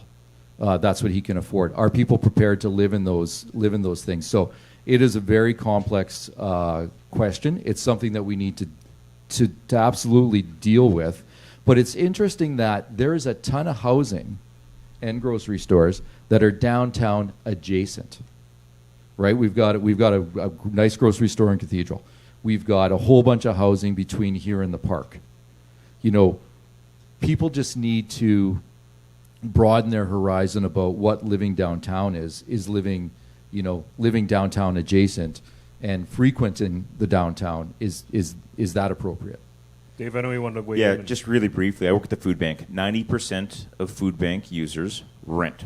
And we lead the nation in a bad stat, which is personal disposable income, the money left in our jeans after we pay our bills, in relation to the average rent. Now, saying that, like Saskatchewan has a long history of the cooperative movement, of credit unions, right? And there are examples through the civil rights movement in the United States of land trusts and things like this. Mitch made an interesting point. There are city assets, but the downtown can also be a hub of innovation in terms of how we support redevelopment and look at incentives and look at how we do things a little bit differently to encourage different types of living, including cooperative living. Talk about Vancouver, right? We may not be used to it. We might want to live in our suburb or in our condo, but there are all sorts of co-housing and cooperative methods that work, right? And there are all kinds of nonprofits that support housing across North America that we can look to for both inspiration, but actually use the downtown as a testing bed for. Very good. Let's get to another question. So, a couple of generations ago, downtown Regina was both the commercial and entertainment hub of the city. And over time, with increased suburbanization, we saw a lot of the commercial facilities moving out to the malls. And we can look at the vacancy rates in some of the malls around the city to see how that's played out over the last 50 years or so. I think city policy also has at times been absolutely catastrophic. And I think probably the worst decision ever taken by the city was to allow the construction of essentially a new downtown on the eastern edge of the city, which siphoned so much of the commercial potential of Regina out to the eastern edge. And I think that basically put the nail in the coffin of downtown Regina as a prime commercial center. So I guess my question then would be, what is downtown Regina's niche or brand going to be to distinguish it, given that it's no longer going to be the commercial center, hasn't been probably for quite some time, and I doubt that it ever will again. So what will that brand or that niche be that the downtown can exploit? Leasa, Eric, Kendra? Feels like Teen Spirit? No. Sorry. Trying to add some levity here. That was very depressing. Thank you. That's before my time. I could not advocate on those policies. I think we can spend a lot of time about what went wrong, and our goal here, and I left a question out at the front desk asking you, what does vibrancy mean to you for downtown Regina? And I think we're in the position right now of exploring what that looks like. We are in a new phase for downtown, and we're in a new world. We have the advantage of other cities who've also gone through this, who are larger, who have more resources, and we're going to build out what that looks like. And I still believe in downtown. I think there's room for it to be vibrant. We are the home for a lot of government offices, so we do have people here. We need to be the home and hub for the farmers market. I mean, that just makes sense to me, that is an integral part of who we are and how we serve our community. So I think pieces like that are how we're going to build our identity back. And really, it depends on all of you. You are going to vote with your feet, with your wallets, with your time on what downtown looks like and what you come out to support. So if you come out to support the Cure, we're going to have the Cure, and we're going to have great entertainment at the Cure. And the same with O'Hanlon's, and the same with some of those other smaller businesses like Bone and Broth, who've recently opened and taken a risk in investing in our community. And so we just need to make sure that we're there to help build that vision together. Kelly, as a small business owner, what do you want that pitch to be? I just think, again, lean into the local, because that's what the East End doesn't have as much of. So there is, among people my age, I'm in my early 40s, there's a lot of people my age that just want to support local and don't have a desire as much to support box stores. And there is a use for box stores. I'm not really saying anything against that. But I think, again, farmers market, it's all local. Food trucks, local. They're all local. Yeah. The musicians that perform at the Cure, 99% local. Comedy scene, Globe Theater, local people putting on the productions. Globe is huge for us, by the way. With the Globe coming back, that will help a lot.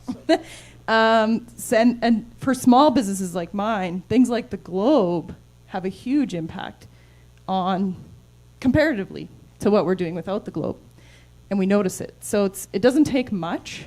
There's a few key things that people can support, and it has a really big impact to everyone around it. I mean, you might not seem that way, but it really does. And again, local brewery tours, they're all downtown adjacent. Like, it's already here is what I'm saying. Yeah. It just we need to lean into it a lot, and really push that to people.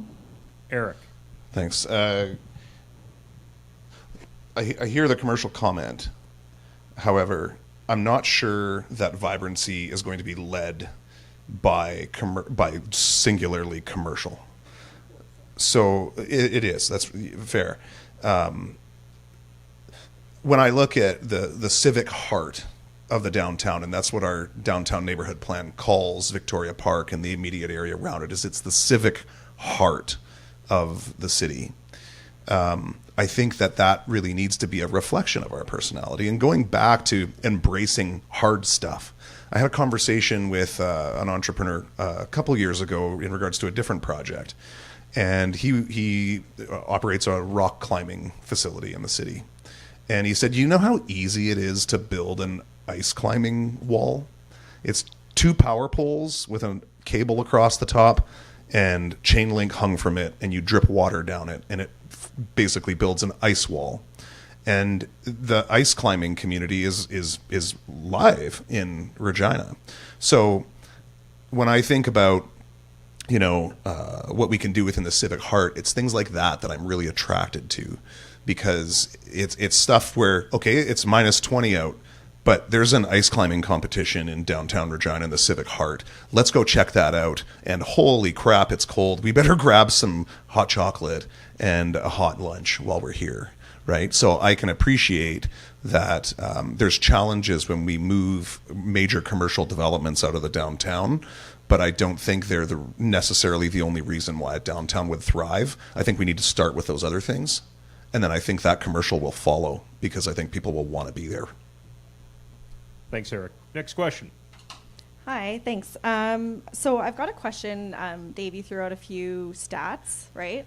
And we're talking about a very low percentage rate of voters. And I'm hearing a lot of what kind of was the tie for me was communication. Even among you all being downtown, there's a lack of communication. So as voters, I feel like we're not as informed about exactly what's going on downtown and what those outcomes and metrics are. Aside from them being embedded in 10-year-old 1,000-page reports or whatever you're alluding to. So are you aware of anything that is kind of a collective way that, or even like what those measures are? Like when we're talking about our values, I think we are all aligned on them, but we're just not using them to evaluate the work we're doing. I think what you're talking about, I agree with, because it's kind of like multi-layers of communication. It's the communication to a local business to say, hey, there's going to be some stuff that may disrupt your business. Maybe not this year, but it's coming. Or a big business, that could have a significant impact. So it's how do you communicate within the downtown, and then how do you communicate with your city to say, hey, is that kind of like there's just a lot? Like Caitlin, there's like lagging and leading like economic indicators, but there's also ways in which we measure happiness and we measure sort of health, right? And those are important, right? Like, so, I work at a food bank. When someone's food insecure, we pay for it in a different way. Like, we pay for it in educational outcomes and health outcomes and economic outcomes. I do think, though, to your maybe it wasn't exactly your question, it's really easy to blame city council. Right, like that's sort of that is easy, but like us in society, the people that here are sort of the solution in a lot of ways. Like, I do think we have to, you can go to the YWCA does this brilliant like bystander intervention training when someone's in like an acute crisis, right, with a mental health or addiction episode. We ourselves can also call out the BS that we see at our workplaces and our blocks of people that are apathetic, that don't show up to vote, but pontificate and complain. Right, so we all in our own way can lean in, and we all have our own skill sets and networks and agency to do that. It's a very good question. This past summer and the previous winter, we recognized that communication was a major challenge, especially when it came to ongoing construction updates.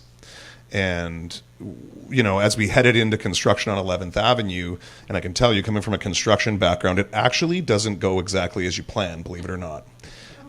You can build a schedule, you can put everything in, and then you pull up the road, and you're like, wow, what the heck is this pipe?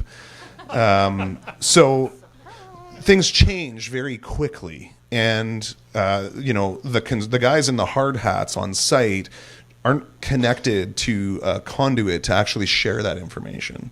So what we did is we created a bi-weekly meeting that we held at the BID, and we invited all the stakeholders within the downtown. And we said, just come to this meeting, and we're going to bring the hard hats in, and we're going to bring you in, and we're going to give you an update and have a conversation about it.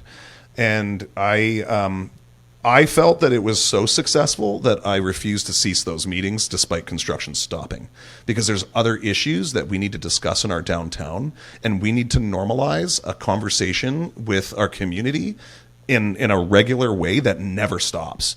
Like, there's things that go on downtown, and there's projects that we do, and we're like, okay, we're doing engagement now, and now engagement's closed, so don't talk to us, right? Whereas it's like, actually, maybe we need to just continue a conversation week after week after week after week after week, so that we're sharing the information with you, but we're also getting that feedback. And then we can take that feedback within administration, and we actually have a team that meets to actually discuss how we're going to deal with that. And then that information goes to a leadership team, and then that leadership team takes that information and makes a decision. And then we go from there. Oh, come on now. That felt very bureaucratic. Like, that was a lot. Should I stop earlier? Yeah, stop. So there's some stuff that happens in administration where we crunch that information, and we're going to do some stuff with it. But it's actually just about getting the real facts in and getting that feedback into administration. Is that better? That's better. We like good? that. Okay. But I think part of the challenge that I've noticed since I started working in this industry in 2011 is the way that we communicate with each other has changed. The traditional media, print, TV, maybe aren't where everyone is getting their news. I'm watching CTV every night. Go Sabine. I'm very happy you brought Sabine back. Shots fired. Shots fired. No, I love, JC knows. But those traditional pieces went away. And we used Facebook and Twitter for a while, and then we kind of got doom scrolled out of all of that. And it is the constant question I have is, how do I share this information with my community in a meaningful way? So one of my deliverables will be to develop a downtown vibrancy dashboard. We're figuring out what we need to measure, because if it matters, we should measure it, and we should check in off it to make sure that we're on the right path to deliver things. But I don't have the right answer. I mean, we try all the things, whether it's Facebook, Instagram, Twitter, X, Instagram, TikTok, email newsletters. We're dropping in and handing things out. And I don't know that we have the full solution, whether we're using radio or TV or what that looks like. It's extremely fragmented to reach audiences. That's I think you got to get people to care. Yeah. There's a very small component in Regina of individuals, God bless them, because they have got endless energy. But because they are able to pull the levers of how the city does engagement, whether that be through Voices Regina or whatever that website's called, or showing up at council, they're the squeaky wheel. They get listened to. Complacency is the biggest problem here. And I think it's great that I thought that I would be here and it would be 6 of us and 3 of you. I am pleasantly surprised that there is however many people there are here tonight. And that's great, because not that we have the answers, but the important part of this equation is that you're here because you're willing to seek, you're willing to ask the questions and seek those answers. And I say to my buddies that look like me, unfortunately, white, old, run companies, do whatever they do, and they start pontificating about things. And I just say, you don't know enough about this to have an opinion. And they're a little offended, but not really, because they know me.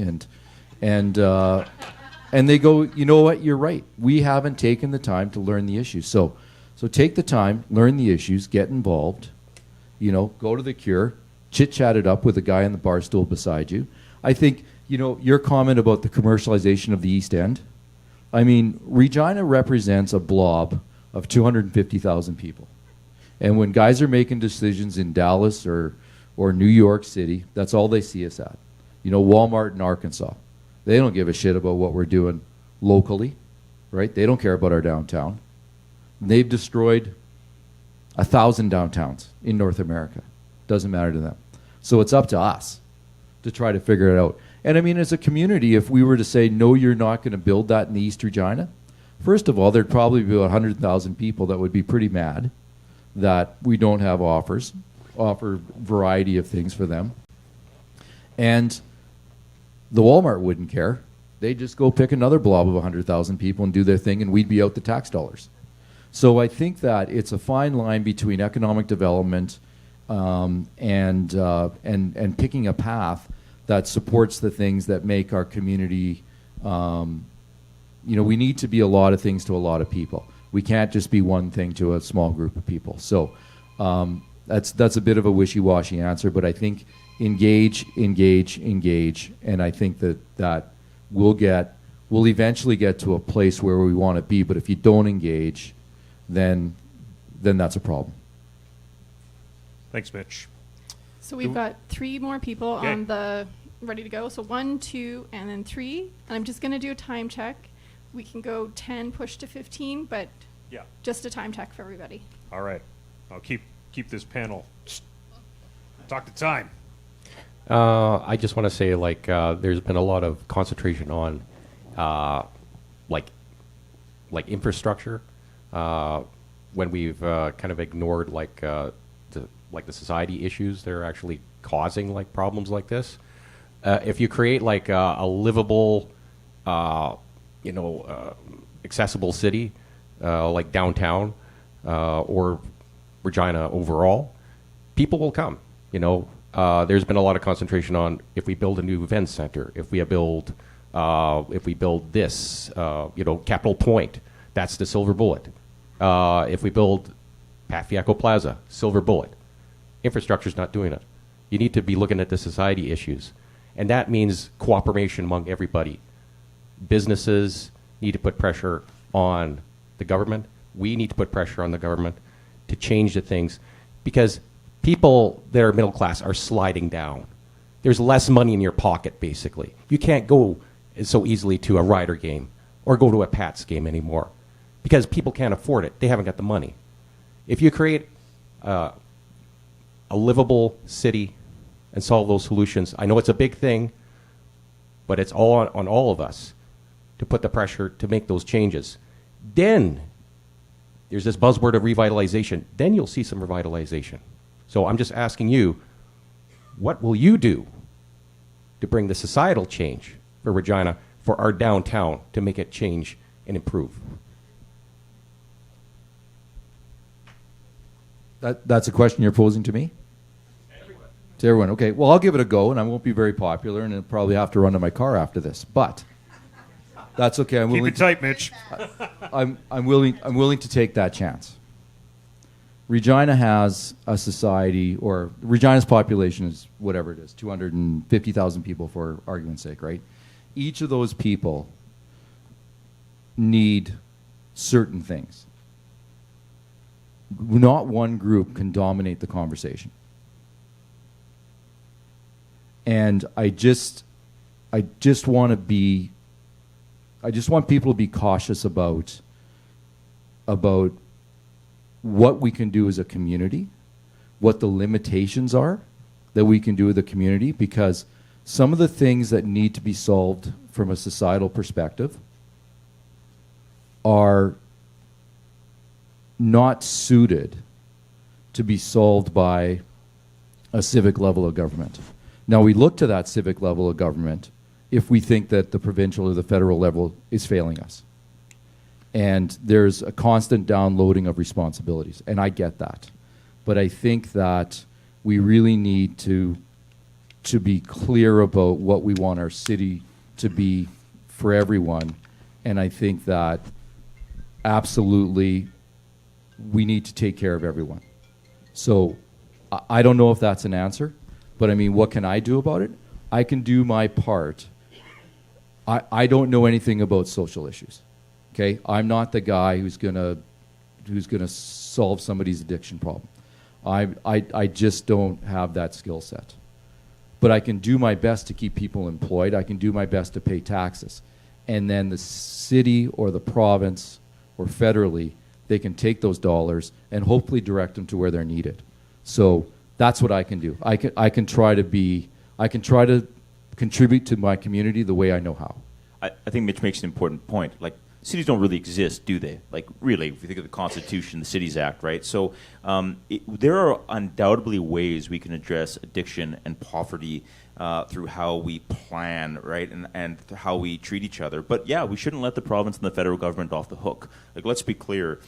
Saying that things are getting downloaded to the city and we don't have the capacity to address the root cause of addiction and poverty doesn't mean we don't care, right? It actually means that continually over many decades these things are put down to the local level. But we should use our voice and advocate. And to the extent that we can advocate with business people and people who feed people, right, then we move from one finger pointing at somebody to a fist that's hard to ignore, right, when we come together again and avoid division, right? Because in the end, we all have a vested interest in solving these issues.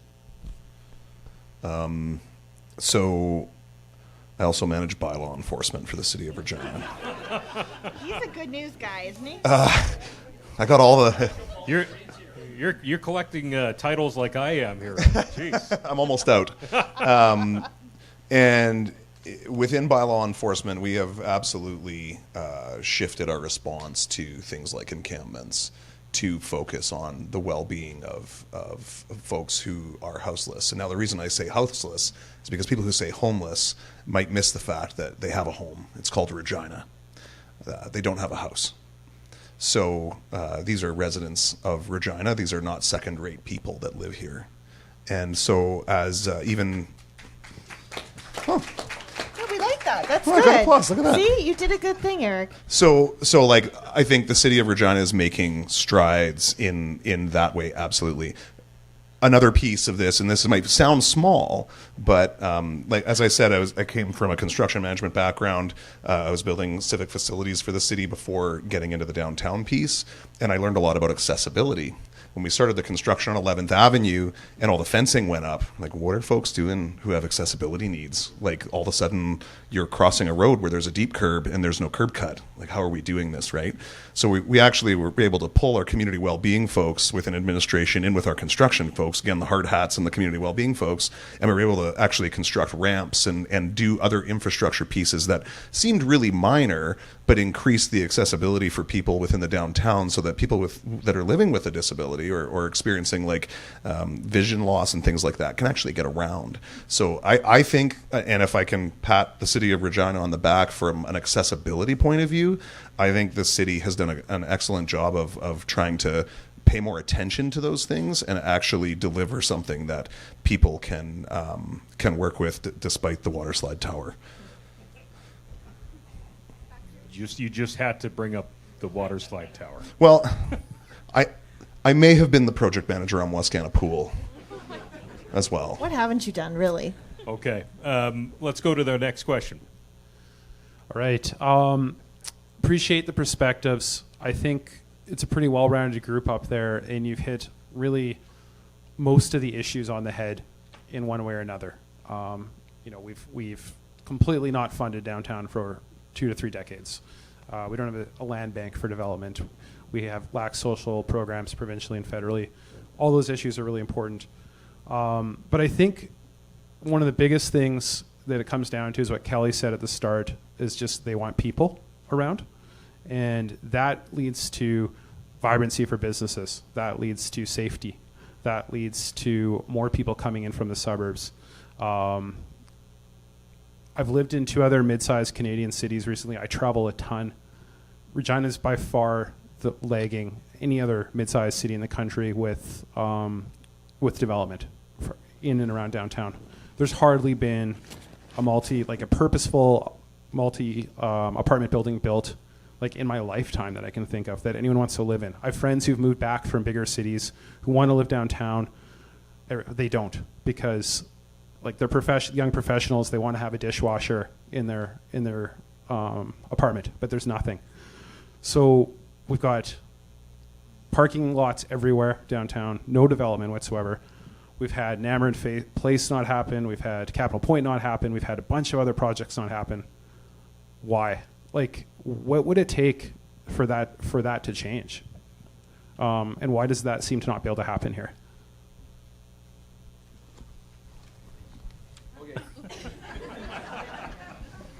I think that it's interesting that, and sorry, were you at the back of the room? Yes. Okay, We thank can't you, see thank you. Couldn't see you. Now now that helps me. I can focus my whatever this is.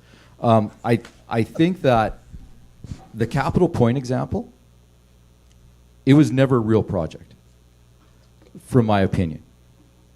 It was designed as, don't want to get into it, but it was designed for a completely different purpose. I don't think that project was ever going to get built. The Namron project is interesting because I think that Namron was going to have to, and I hate to speak for them because I'll probably get it screwed up, and my perspective will probably not be their perspective, but Namron was going to have to sell a whole bunch of housing stock to afford that project. They wanted to bring families downtown where there's no school, no playgrounds, appropriate playgrounds, sports fields, those sorts of things. I didn't get it. I think that the cost of that project per unit was incredible. It was like, so both of those projects in my mind are not good examples. They were both ill-conceived and too expensive. But your question about why don't we have, why isn't there more multifamily built in the core? Again, I think that unfortunately there isn't a big land base in the core, and it's simply easier for folks that want to build multifamily. Low rise is much more affordable to build. You can question what even is affordable housing these days, but in the as long as rent I think is 10% less than the market, CMHC considers that to be affordable housing and will give subsidies for those sorts of things. If as soon as you come downtown and you try to get some sort of density, you need to go up, and that just kills the economics of a project. How other communities are able to do it? My son rents a 600 square foot studio and his rent's $2,100 a month. So we suffer from some size issues. That's an answer. I don't know if it's a great answer, but it's the best I can come up with, and I know a bit about both of those projects.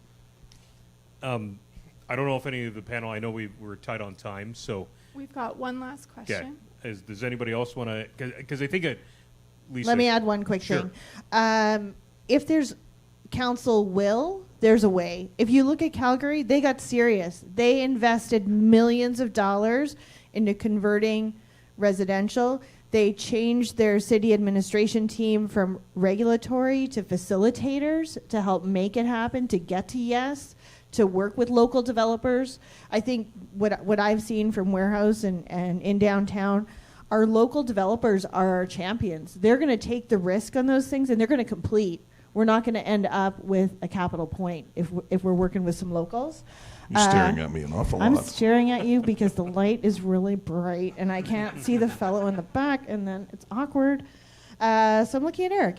So I think if it's valuable, we need council to take it seriously. We need them to give the power to administration to move forward and have better vision, and to get out of the way, quite frankly. Like, there's a lot of regulatory how we say no to projects downtown, and we need to find a way to get to yes. Well, and anything in terms of the panel conversation, because it requires capital and it requires incentive, and you need both private and public to work together, especially to say how do we tackle this. But you know, I had something really smart and poignant to say, and classic me, I've completely flubbed it in because I'm nervous about the time. But you know what? It's gone, and I'm going to waste everybody's time. But nonetheless, I feel like I'm looking at Dave and Mitch because they said something smart, and we combine those two smart things and would have a real answer. I think that's a really important point, though, because people my age are choosing Harbor Landing or the East End a lot because the apartments are new and rentable and they have nice fixtures. They're not cockroach, they're not bed bugs, they're not a really old building. And they don't want to live out there, they want to live downtown. Right. So yeah. I think, if we provide rentable units that have new fixtures, I do think you'll see a lot more young people choose to be downtown. But I don't want to drag on, but I moved here 2 years ago with no intent of moving east or to Harbor Landing. I looked at 15 houses.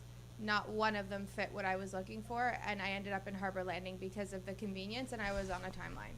So for me, it was Cathedral or downtown, and it just didn't suit what I needed. And that was the hard part as a young person who likes the farmer's market and downtown. Even before I stepped foot in Cornwall, I was buying my house. So I thought that, is an interesting place to be as a young couple in the city. I think Leasa makes an interesting point, though, and that's really great context, which is that if we, as a community or if council, sets an expectation, right? Sets an expectation that we want to support density in the downtown. Maybe we think of downtown a little bit differently, right? There are ways to do this, right? There's a gentleman that used to run all the potash mines across North America for Mosaic, and he had a line which was find a way to say yes. Unless there's an occupational health and safety issue, you find a way to say yes. And if if one of those answers ends up being no along the way, but that is the benefit of setting high-arching sort of policy and expectations. We got good talent in the city, and we shouldn't have to beg wonderful talent to work at the city. We pay reasonably well, and there's good, smart people there. We just, as a community, and through us, then council, just need to set an expectation. It's figure-outable. I think there's also got to be the desire to make a bold decision. To say we've got to do something differently if we're going to, create these reasons for people to move in. Okay, let's go to that last question. Thanks to the panel tonight. I think you've all been really great. I think this has been the best panel session so far, so congratulations to you all. I think you've reached a solution for the future, be it what you've touched on tonight, be it council, taxation, policies, social vibrancy, commercial heart. It's all got a part to play.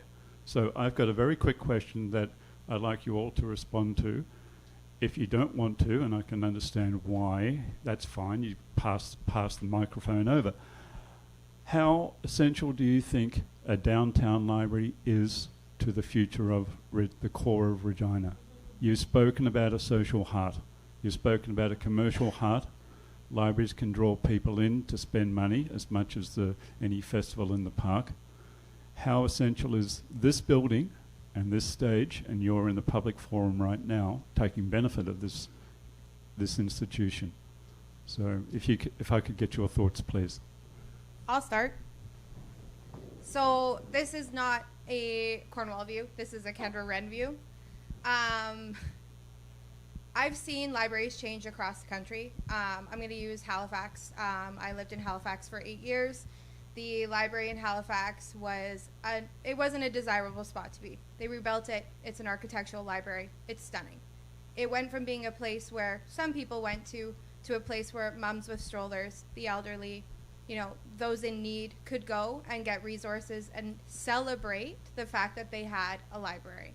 So I believe that if the future of the library is something to that notion, something where, it creates, I don't want to say Instagrammable because I feel like that's going to make me sound like a major millennial, but something where, it piques the interest of everybody from moms to the elderly, then I see it playing a critical point. I've been to the Calgary Library, I've been to the Edmonton Library, I've been to the Halifax Library, and they're all something to talk about, and I think that's what we need is something to talk about. My turn. We had the great pleasure of studying cities across Canada. What do they all have in common? They all have amazing libraries. and their cities have high design standards. So they play an important third space in our community. We need it as part of a vibrant downtown. Oh, you have your own mic. Speak in this one. We're just sharing. Eric's also in charge of microphones for the city of Regina.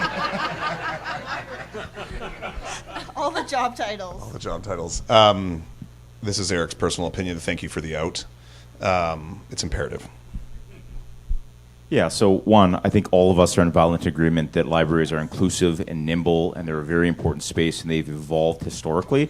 That means they have to continue to evolve. So I am actually running for city council, incidentally, in a community that, like I, supports the library. I brought my kids here. I still do. At the same time, right, people are feeling pinched. They are, and they're raising concerns about the cost of the library. We have to be honest about that. And the solution to that is to do, I think, what we did tonight, which is to get creative about how we reposition the opportunity to the community. Is it co-location? I mean, I think the library does a wonderful job about talking about all the things that maybe people outside of this room don't know a library does. But I think for the average citizen that's having a hard time right now, it is hard to look at a potential large net new greenfield library that might cost, I'm not going to throw out a number because I'll be wrong. So I think we desperately need a downtown library. I suspect that library vision, done correctly, needs to go to all these other wonderful organizations that are trying to do their capital campaigns and provide their services. Let's look at co-location. Let's look at working together, right? And that's back to things being figure-outable in the art of the possible. I can tell you, in a community that desperately loves the library, even those people are going, geez, that's a lot of money. But I 100% agree we need a library in the downtown that is free, that is inclusive, that is accessible, and continues to grow to meet the needs of the community. And really, it's a solution to much what we've talked about today. I'm a library nerd. I'm a library tourist. So I've been, Amsterdam has an amazing, I've been to pretty much every city I go to the library. So I'm very excited about the idea of a tourist drawing library.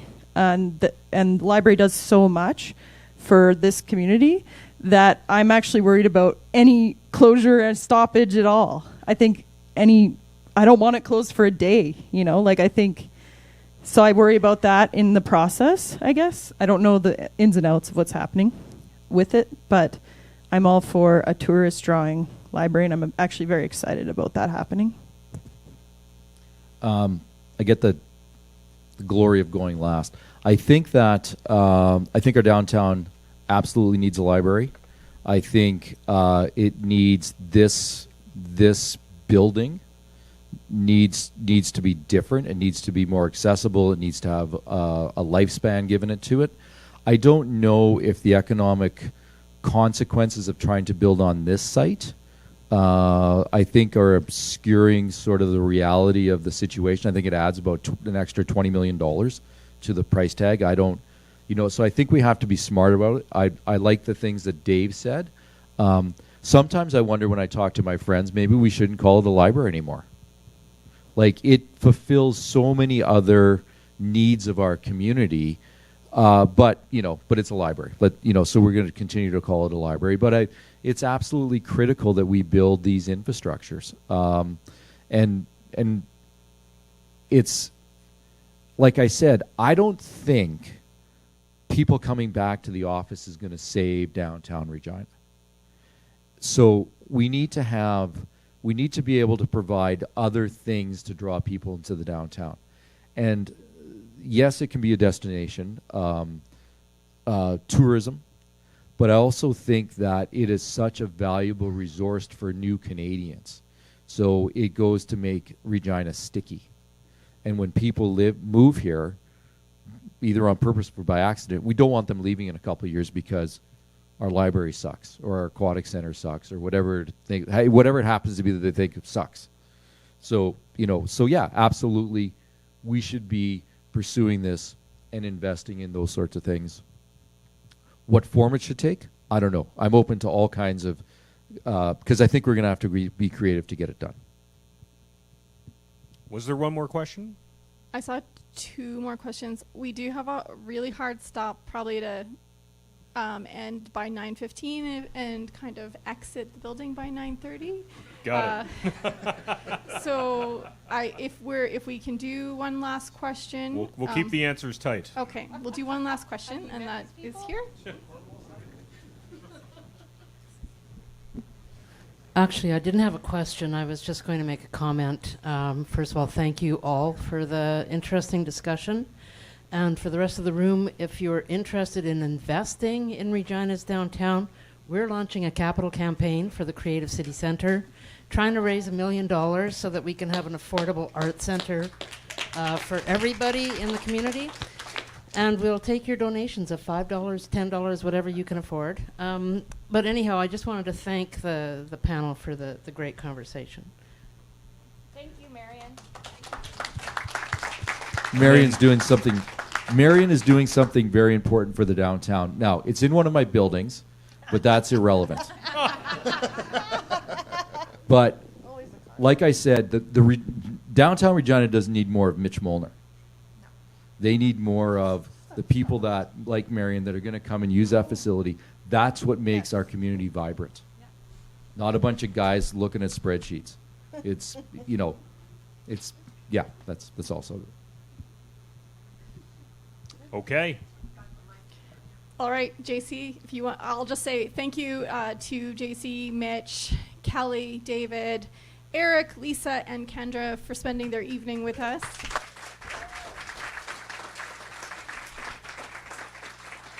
And thank you to all of you for coming. Again, the library is a space for these conversations, and that is what a library is supposed to be about, bringing ideas and dialogue and different ideas together that may not always be complementary.